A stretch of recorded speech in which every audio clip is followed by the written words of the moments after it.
নমস্কার। দুয়ারে সরকারের মতন এবার কিন্তু বিজেপি সরকারও নতুন ক্যাম্প করতে চলেছে, যার নাম হচ্ছে জনকল্যাণ শিবির। এটা অনুষ্ঠিত হবে 15ই জুন থেকে 17ই জুন পর্যন্ত। এখানে টোটাল আপনারা 55টি প্রকল্পে আবেদন করতে পারবেন। কী কী প্রকল্পে আবেদন করতে পারবেন সেগুলো আমি একটু পরেই আলোচনা করছি।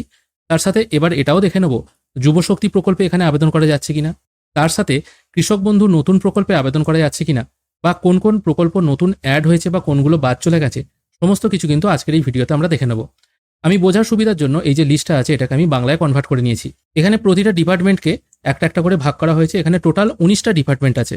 এবার প্রথমে কি ডিপার্টমেন্ট আছে? কৃষি, যেখানে প্রধানমন্ত্রী কিষাণ সম্মান নিধি বা পিএম কিষাণে আপনারা আবেদন করতে পারবেন। কিষাণ ক্রেডিট কার্ড, মাটির স্বাস্থ্য কার্ড এবং কৃষি পরিকাঠামো তহবিল, এই 4টে জিনিসে কিন্তু আবেদন করা যাবে। এখানে কিন্তু কোথাও কৃষক বন্ধুর কথা বলা নেই, এবং ইংরাজি যে পিডিএফটা আছে সেখানেও কিন্তু কৃষক বন্ধুর কথা কিন্তু বলা নেই। তার মানে বোঝা যাচ্ছে কৃষক বন্ধু কিন্তু বন্ধ হচ্ছে, তার বদলে শুধুমাত্র পিএম কিষাণ প্রকল্প বা এই একটা প্রকল্পই চলবে, কৃষক বন্ধু কিন্তু আর চলবে না।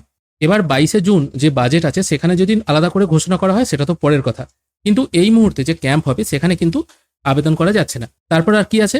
তপশিলি জাতি কল্যাণে কি কি বৃত্তিতে আবেদন করা যাবে। এখানে দেখা যাচ্ছে প্রি ম্যাট্রিক এবং পোস্ট ম্যাট্রিক বৃত্তি মানে স্কলারশিপ, তার সাথে আছে শিক্ষাশ্রী, মেধাশ্রী এবং তপশিলি বন্ধু মানে এসসি স্কলারশিপ, ওবিসি স্কলারশিপ এবং তপশিলি বন্ধু স্কলারশিপ, এগুলোতেও আবেদন করা যাবে। ফাইন্যান্স সেকশনে কি কি আছে?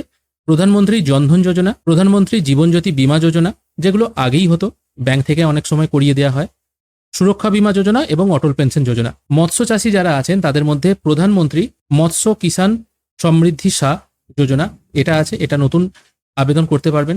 ফুড অ্যান্ড সাপ্লাইয়ের মধ্যে আছে প্রধানমন্ত্রী গরিব কল্যাণ অন্ন যোজনা, যেটা রেশন কার্ড আবেদন করতে পারবেন এই স্কিম থেকে।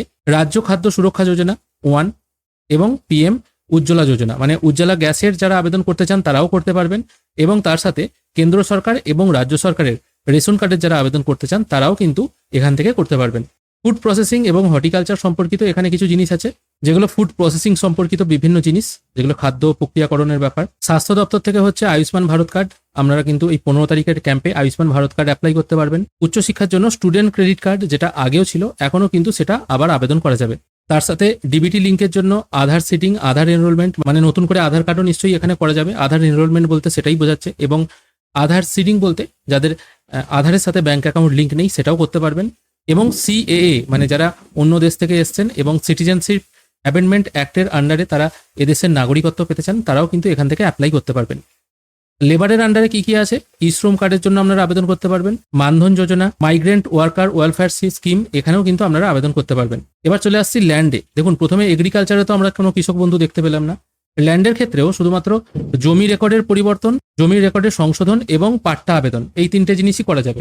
তার মানে কৃষক বন্ধু কিন্তু হচ্ছে না। আর সংখ্যালঘুদের ক্ষেত্রে প্রি ম্যাট্রিক পোস্ট ম্যাট্রিক বৃত্তি, যেটা মানে ঐক্যশ্রী ছিল, সেটা এখনো চালু আছে, সেটা কিন্তু বন্ধ হচ্ছে না। আর পিএম বিকাশ, যেটাকে বলা হয় প্রধানমন্ত্রী বিরাসত কি সম্বর্ধন, এটাও অ্যাপ্লাই করা যাবে। এটা আগে কিন্তু অ্যাপ্লাই হতো না, এখন মনে হয় করা যাবে। এবারে চলে আসছি কুটির শিল্পের ক্ষেত্রে। যারা পিএম বিশ্বকর্মা যোজনায় অলরেডি অ্যাপ্লাই করেছিলেন বা নতুন করে অ্যাপ্লাই করতে চান, তারা কিন্তু এই প্রধানমন্ত্রী বিশ্বকর্মা যোজনায় অ্যাপ্লাই করতে পারবেন এই ক্যাম্প থেকে। সাধারণত সিএসসি থেকেই পিএম বিশ্বকর্মা যোজনায় অ্যাপ্লাই করা যেত, এখন কিন্তু আপনারা এই ক্যাম্পে গিয়েও অ্যাপ্লাই করতে পারবেন। তাছাড়া উদ্যম আধার রেজিস্ট্রেশন এগুলোও করতে পারবেন, মুদ্রা লোনের জন্য অ্যাপ্লাই করতে পারবেন। বিদ্যুৎ দপ্তরের থেকে এখানে একটি প্রকল্প দেওয়া হচ্ছে, সেটা হচ্ছে প্রধানমন্ত্রী সূর্যঘর। এই নিয়ে আমি অলরেডি একটা ভিডিও করেছিলাম 2 বছর আগে। যদি আপনারা বাড়িতে সোলার বসাতে চান তাহলে কিন্তু এই পিএম সূর্যঘর যোজনায় আপনারা আবেদন করতে পারবেন। তাছাড়া জব কার্ডের জন্য এখান থেকে আবেদন করা যাবে। এছাড়া বিভিন্ন রকম কারিগরি শিক্ষার জন্য ইন্টার্নশিপ প্রকল্প যেগুলো আছে সেগুলো এখান থেকে আবেদন করতে পারবেন। বাড়িতে যদি আপনাদের টয়লেট না থাকে বা পাকা বাড়ি যদি না থাকে, সেই জন্য স্বচ্ছ ভারত মিশন এবং আবাস যোজনা, সেগুলোও কিন্তু এখান থেকে আবেদন করা যাবে। তাছাড়া অন্নপূর্ণা যোজনা, যারা এখন আবেদন করে উঠতে পারেননি তারাও কিন্তু এই ক্যাম্পে গিয়ে অন্নপূর্ণা যোজনা আবেদন করতে পারবেন।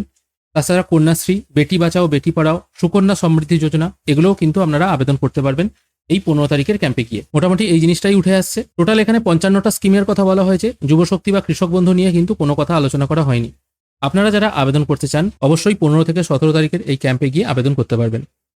আজকের ভিডিও এখানেই শেষ করছি। ভিডিও যদি ভালো লেগে থাকে অবশ্যই একটি লাইক করবেন। ভিডিও দেখার জন্য অসংখ্য ধন্যবাদ। ভালো থাকবেন।